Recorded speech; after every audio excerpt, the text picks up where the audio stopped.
The term gaslighting is becoming more commonly used as people understand the psychological impact.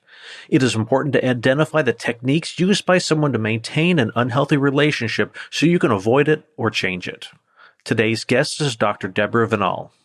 Dr. Vinall is not only a licensed marriage and family therapist, also a doctor of psychology. She is a certified trauma therapist that uses EMDR and brain spotting. Dr. Vinall is the author of Gaslighting, a step-by-step recovery guide to heal from emotional abuse and building healthy relationships. I'm your host, Chris Parker, and this is the Easy Pray Podcast. Dr. Vinall, thank you so much for coming on the Easy Pray Podcast today. My pleasure. Thanks for inviting me. You're welcome. Can you give myself and the audience a little background about who you are, what you do, and how you got involved in discussing gaslighting? Not that you're an advocate of it. Definitely not an advocate. So I'm a licensed marriage and family therapist and doctor of psychology with a private practice in Upland, California, in Southern California. I've been working with different populations that have been through various traumas throughout my career, which began probably around 2004. I wrote this book on gaslighting that was published. It came out May 4th of 2021, just several months ago. And it's an important topic that isn't, not a lot of people really understand it, but it does impact a lot of people, and there doesn't seem to be a lot of literature out there on it. So I thought this would be a way to kind of extend the reach of people that I can help, because I can only see so many people in a week. And I'm hoping that's what it is. I hope it's really helpful and practical to people. That's awesome. So let's talk about gaslighting. What the heck is it? Yeah. Well, gaslighting is a targeted form of psychological control and manipulation. It's often accompanies other abuses, sexual abuse, physical abuse, emotional abuse. And it's a way of gaining the upper hand, of gaining control by making you doubt your own self, your own memories, your own perceptions. So it involves pathological lying, but with an added edge of really causing self-doubt, making you feel like you're crazy. Can you provide an example of what a conversation or what an interaction might sound like? A simple example would be maybe you did something. Maybe you just swept the floor right there with your partner at home, and then they start berating you for not having swept the floor, and you know they saw you do it, you know you did it, but they just kind of insist on this, and to the point where you think, am I confused? Did I do that yesterday? Am I losing my grip? Am I going crazy?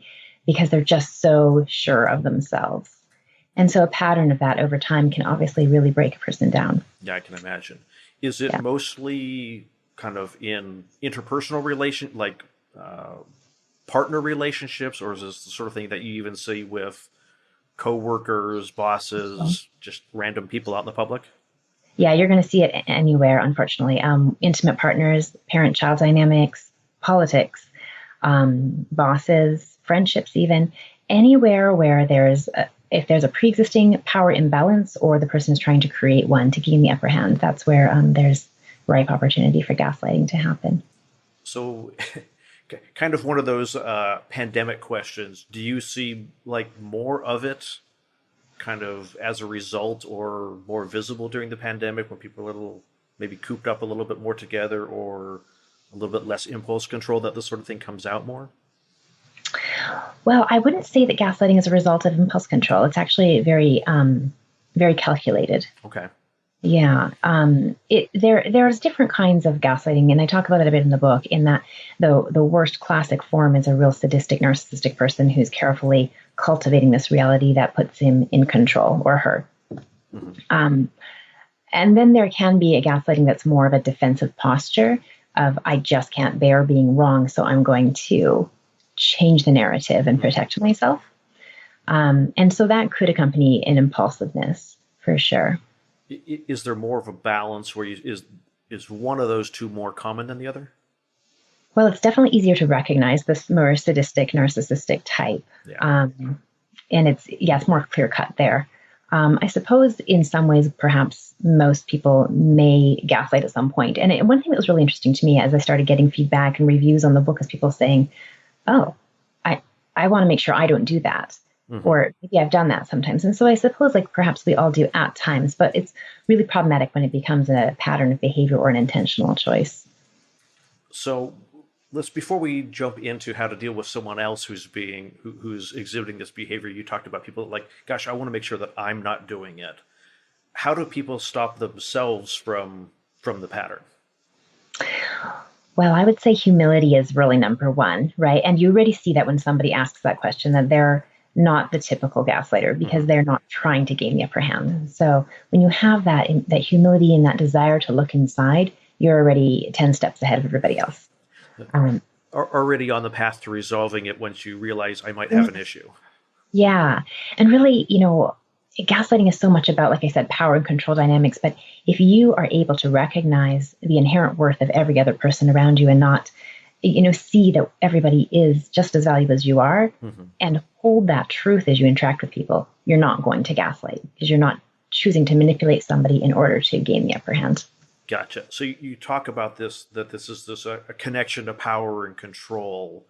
Is that what are the roots of that? The insecurity, person just wants power. Well, yeah, there's no just, right? When we really delve into it, we all have reasons for Hmm. being who we are and the way we are. And so, yeah, insecurity, you really tapped into something there. um, whether it comes from a really maladjusted childhood with in an inadequate affirmation, inadequate love, feeling a need to force or pull that out of other people, whether that's through crowds of adoration or intimate partners and not wanting to let them make the choice to leave you or stay. There definitely tends to be pain behind it and insecurity that doesn't say, I'm enough. Hmm.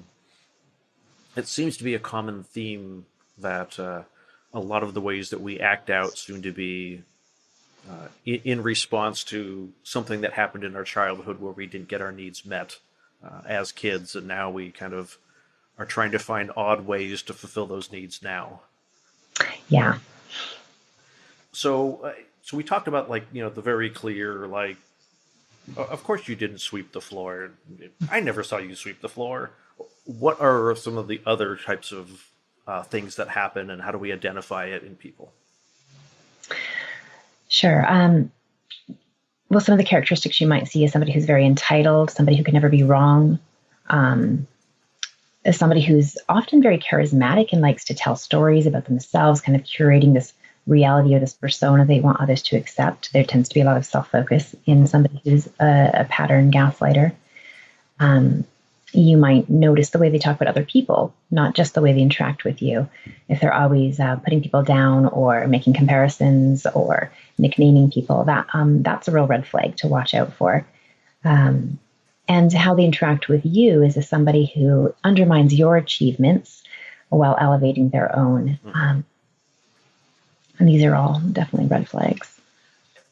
Is there some point where it becomes specifically dangerous in a relationship? It certainly can. And like I said, it often accompanies and serves to cover up for other abuses. Hmm.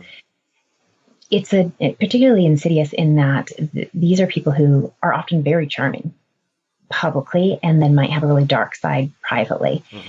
Hmm. But the charm can be so attractive. It can really pull you in, and there can be such powerful good times that you may overlook the dangerous dark side. Hmm. So yes, definitely. Sometimes these people are also violent behind closed doors, but the public would never, or even your closest friends might never guess Yeah. because they have again changed that reality for everybody else. Yeah, So they only talk about the good stuff when they're out in public, and hmm Yeah, and you're crazy. That's the number one narrative. You're crazy. And so this is often, and throughout time, we see this leveled, especially at women, the idea that you're hysterical, you're too emotional, you're crazy, you're mentally ill, um, yeah. and using that as a way to dismiss the other person's experiences. Hmm. So you mentioned that we all. So how do we differentiate between someone who occasionally does this? I'm trying to see. Is there a thought that is there a process where a certain amount of gaslighting in someone's life is I'm going to put it in air quotes normal, and Mhm. at some point where it crosses this line of okay, now this is problematic, or this is a person you should avoid or stay away from. Kind of Yeah. where is that line or is there one? Well, I guess a couple things come to my mind. One is, what is your proximity in your relationship? Is this somebody who is a more tertiary figure in your life, and that's something you just kind of manage and you're like, oh, they're not healthy? Or are they really an intimate, close contact? The other thing I would say is really looking inside. How am I feeling? How am I affected in relationship with this person? Do I always feel like I want to scream? Then let's take a look at maybe pushing that person to the outer circle, or even making a clean break. Gotcha. So before talking about the clean break, how do we manage? So if it's a coworker or a boss, someone that we have an obligation to interact with on a semi-regular basis, we haven't decided that it's significant enough to quit our job and go somewhere else, but we've decided, I really like what I do. It's just this one person or this one situation where this happens. How can someone manage it under those sort of circumstances? Yeah, great question. Some things you can do, some techniques would be to take a witness to conversations. You might say to your coworker, I keep remembering things differently than you, so I'm going to take notes during this meeting. Mm-hmm. Or you just bringing that third person into the meeting, if that's a possibility. Recording audio or transcribing notes, even, and doing more things in writing, more things by email, so that you've got that record. Unfortunate realities, but ways to manage that kind of person who's going to always turn around and be like, no, I did that whole project myself, or you never said that. I remember talking to a specialist in HR employee relations, and one of the things that he had said was, anytime that you're dealing with from a management problem side, anytime that you're dealing with a problem employee, is as much as possible record the interactions. Yeah. And it was like, just to make sure that I don't misunderstand, that I didn't mishear anything that you said. This is to aid you and to make sure that we're both on the same page, that sort of phrasing. So it's not, I don't trust you, or I'm accusatory. Yeah, it doesn't have to be confrontational. It can be like, to help me with my memory, or. And maybe that's a side question. Are people that are gaslighting as part of their behavior, when they get accused of it or confronted with it, is there generally a fairly negative response, or is it kind of, oh, let me just try to figure out how to brush it away, and you're crazy for thinking that I'm gaslighting? It could be a little bit of both, really, depending on whether or not it's private, they have an audience, or what they feel is going to be most effective, because they tend to be quite calculating. Mm-hmm. So the easy go-to is dismissing you. You're crazy. Never said that. You're too emotional. You're too whatever. But they could also fly off the handle and be very dysregulated. Mm-hmm. Mm-hmm. So when it comes to someone that we're maybe a love interest, or someone that we're existing in, well, let's talk about it in each of these stages. If it's someone that we have an interest in, we're dating them casually, or we want to date them, how do we get out of that sort of situation with respect to the gaslighting? At what point do you see it and say, nope, I'm out? Yeah, gaslighting is a pretty big red flag. If you see it, don't continue the relationship if you can get out of that at those early stages. And so that's why it's so good to know what the red flags are, know what the signs are, and the patterns that they follow are, so that you can be really aware. Gaslighters also tend in relationships to move really quickly. They try to charm you and pull you in and love bomb you. And then things can become dark. So my advice there would be to really slow down. There's no need to rush.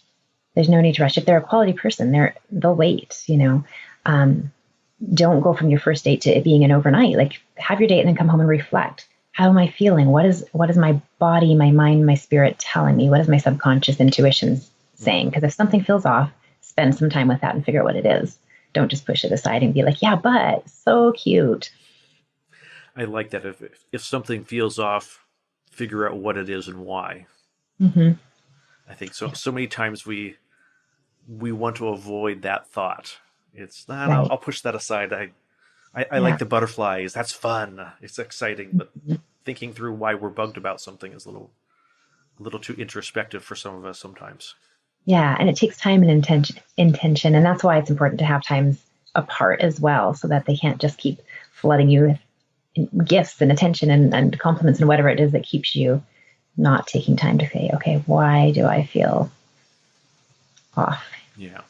Mm-hmm. So when it comes to someone who's they're in a relationship, they have kids, and This is deeply connected. they're deeply connected, and breaking free is not a simple, I'm going to take my car, my stuff, and go live somewhere else. There's kids Right. and pets and family and history. It becomes a lot more of a lot more entwined of a life. It really, really does. Yeah. So, with all of those variables that you mentioned, it might be necessary to quietly consult with some legal aid or an attorney and kind of figure out what are my options, what are my obligations, where can I get stuck. When safety is in question, whether it's your own or your children, you have to do what's hard. You just do. Um, and I would also point out that if you're being abused in a relationship and your children aren't, staying to protect them is not healthy for them, because they are suffering psychological damage by being in that house. The vicarious trauma of that, of always being on edge, is very real. And I'm not saying every gaslighter is physically violent, but those two things do correlate sometimes. So I think it's important to mention, if there's violence happening to yourself or the kids, or it's starting to escalate and seeming like it's about to be there, it's time to make a clean break and go from there. So what that looks like covers so many variables because, like you said, kids, dogs, homeownership. Do you have safety? So whether that involves going to your parents' house or involves going to a hotel or a shelter for domestic violence, or what that looks like is a pretty complicated process, but there are definitely hotlines to call that can be consulted. I actually have like a little flow chart in my book that can kind of help with the decision tree of, well, where do I go from here with these different variables that are real in my life. Yeah, I think that's hugely important. I like that you have a flow chart of like, okay, if I love this, this. then you need to, here's the next step. I'm a huge flow chart person. I love that. It helps visually explain the thought process and guides that process. That's totally awesome that you have that in there. Because in crisis, everything can be swirling around, feeling like, oh, but. And so kind of streamline it a bit. Offers some clarity that you might otherwise not have. I know I should say I know. I've heard. Let me rephrase it, because I am not, I have no clinical background. I have no training and expertise. I hear that, like, for people that are narcissists, that without an incredible amount of therapy and an incredible amount of willingness to change, that type of personality and that trait is very hard to work through and change. Is that the same for people who gaslight, as not the minor once a year or something happens, they're having a bad day, but when it's a pattern, is that really hard to change? Typically, yeah. And I'm glad you made that distinction, because, like when there's that occasional circumstance, it can be, the best response might simply be, I'm feeling kind of gaslighted here, if they're familiar with that terminology, or just kind of calling it out. And maybe that relationship will shift and you'll know quickly, right? Whether they double down or they're like, okay, let me reset. But with somebody where this is a chronic pathological problem, they're very likely also, like you mentioned, a narcissist or some other personality pathology. And personal pathology is not easily amenable to change. It only changes if there's really a desire. And so what you're bringing up is so important, because a lot of people will stay in an unhealthy relationship thinking, I can make it better. I can fix them. I care about them. I know their story and how, they went through this in their childhood and they care about them. But the problem is, if you just stay, life is easy. They have no motivation to.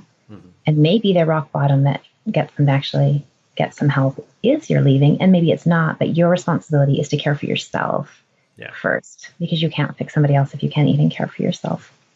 So talking about caring for yourself, if you have someone who's been in a relation, let's talk about those different stages again. It's a coworker, your boss. How do you deal with and not let that gaslighting kind of control your life or spiral you out of control? Yeah, so try first with those strategies we talked about, taking notes, bringing a witness, trying not to have just those one-on-one unrecorded kind of meetings as much as possible, and see if that shifts enough of the balance that it's a workable situation. At the same time, if it's truly unhealthy, you might be looking for other jobs at the same time, and you've kind of got your exit plan that you're working toward. or maybe you're a few years away from retirement and you just feel like the need is to stay in there unless you're, in danger, which usually isn't the case in a workplace environment, but it can be, especially with women in sexual harassment, or it can happen to men too, but sexual harassment dynamics can make a workplace unsafe as well. But typically you've got a little more time and space in a workplace scenario to kind of think of an exit plan and put it into place while trying out strategies to see if that can shift the dynamic. And you mentioned HR earlier. If it's not like the boss, sometimes it might be worth it to escalate the matter while taking records that you've got something to really show what's going on. Are there things that you can do to kind of counter the you're crazy, kind of mental exercises or thought processes of like, no, aside from the practical, record and document things like that, but I'm home at the end of the day, and how do I process that I've been called crazy by this person a bunch of times? I know I'm not, but how do I kind of get myself out of that headspace, which maybe causes me to go sideways? Yeah.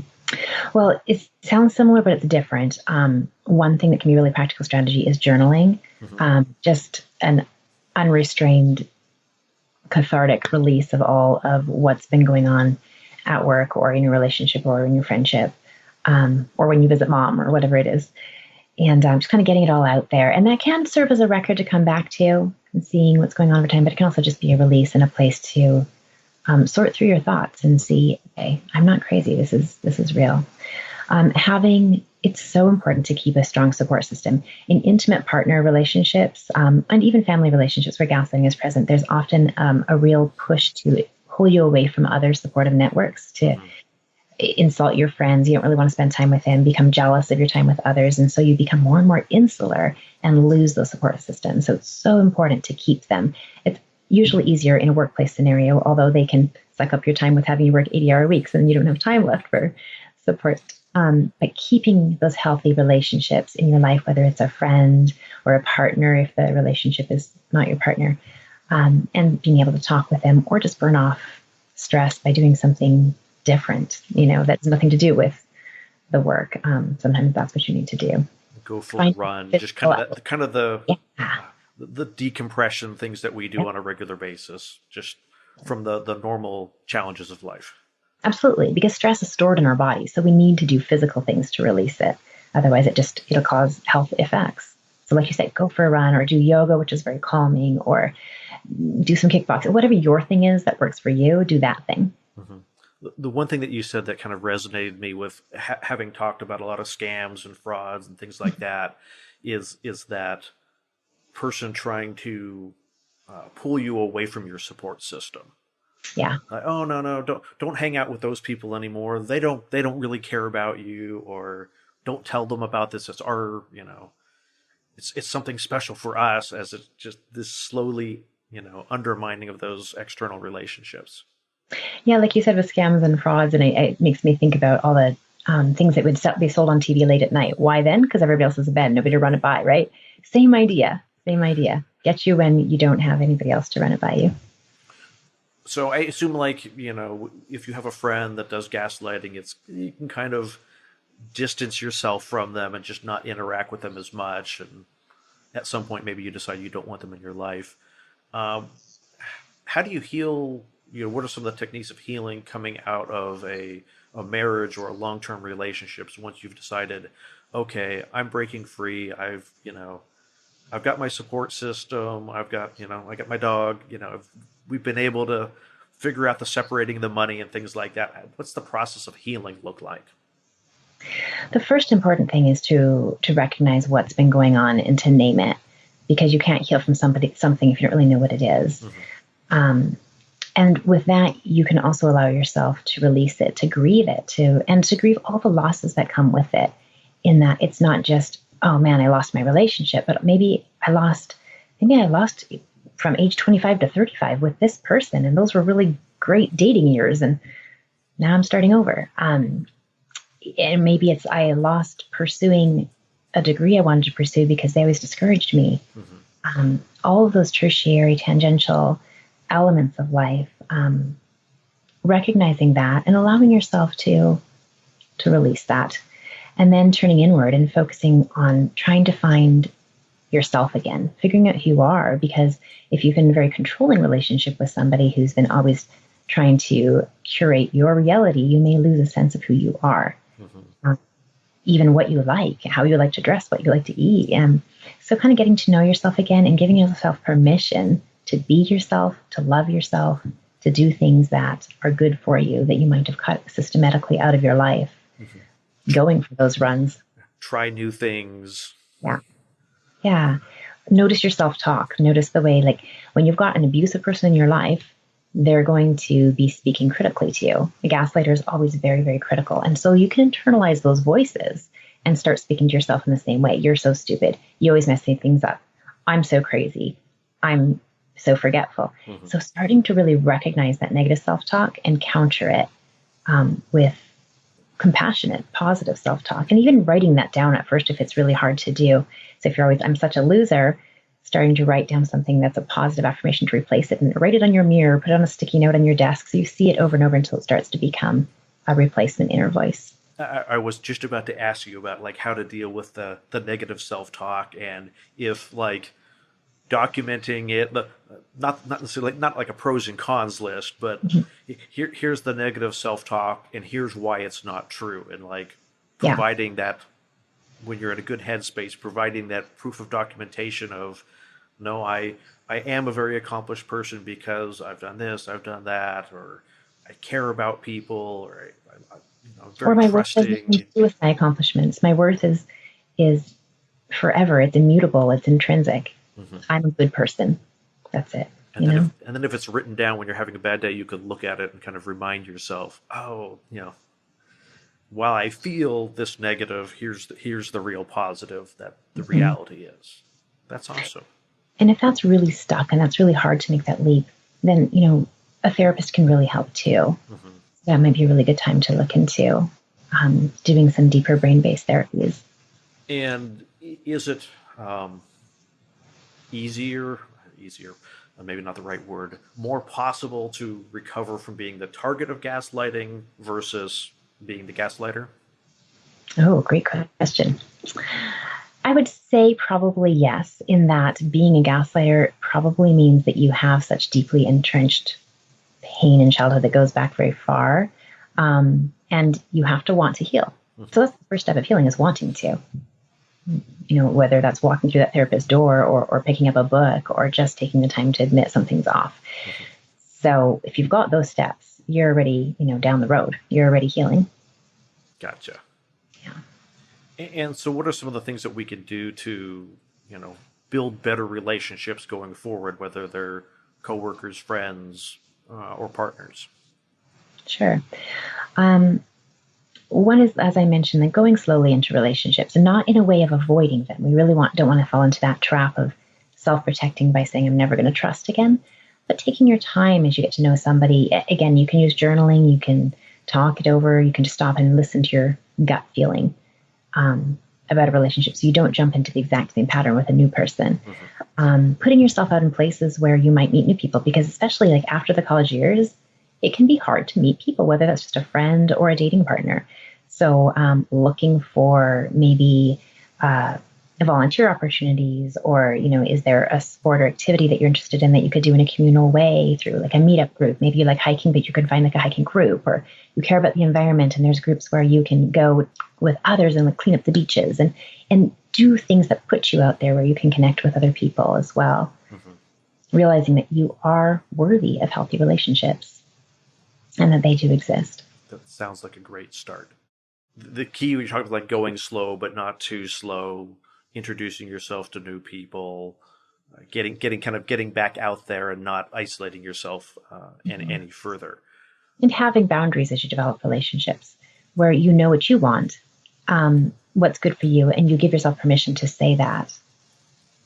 And is that the sort of thing people should also do, is in some sense, like think about their boundaries before they're in a relationship and kind of document what their boundaries are, so they kind of even know what they are? Yeah, both with, if you're still in a relationship with a gaslighter that isn't somebody you're deciding to push out of your life.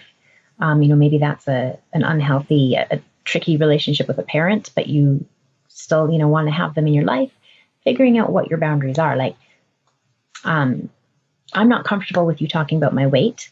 If that topic keeps coming up, I'm going to go home. So with a boundary, you have your limit and your action, or otherwise it's just an idea. So that can be useful in a relationship with a gaslighter. And it's also important as you start to meet new people, date new people, kind of figure out, what do you need to feel comfortable and healthy in that relationship? And what actionable steps can you take to make sure that happens? Yep. I know someone who has some family challenges, and they have specific things where they've told family members, if you talk about X, Y, or Z, I'm not going to have a discussion about it. I'm just going to pick up my stuff and leave the house and say, I'm leaving the house because we agreed not to talk about it. And there is no conversation there's no goodbye hugs. There's no, let's talk at the door. Yeah. They said I'm just going to get up and walk out. If it's in the middle of dinner, it's in the middle of dinner. It's in the middle of a restaurant, a movie. Nope. And that has actually really helped them a lot with their interaction with their family, because they know there's a limit. I have no background. I don't think I've ever taken a psychology class in my life. But I love talking to therapists and people that have who can talk from the psychological background, because it's so different than the IT and the security and the technology aspect that I normally talk about. So I really super appreciate these times. I'm really excited with them, and these episodes you usually do amazingly well. Well, I hope it's valuable with your theme. It seems like you really focus on people being manipulated. Yep. Yeah. Yep. Okay. And so this is gaslighting, seems to be right up that alley of we're manipulating you. Ugh. Yeah, that's what it's about. Scary, scary. Is there anything that I can do for you before we head off today? Just let me know when it comes out. I'd love to have that link to share it. And absolutely. Deb will follow up with an email once we know on the schedule when that's happening. And if there's anything that you ever need, feel free to reach out. Wonderful. Thanks so much, Chris. Thank you. Have a great day. You too. Bye-bye.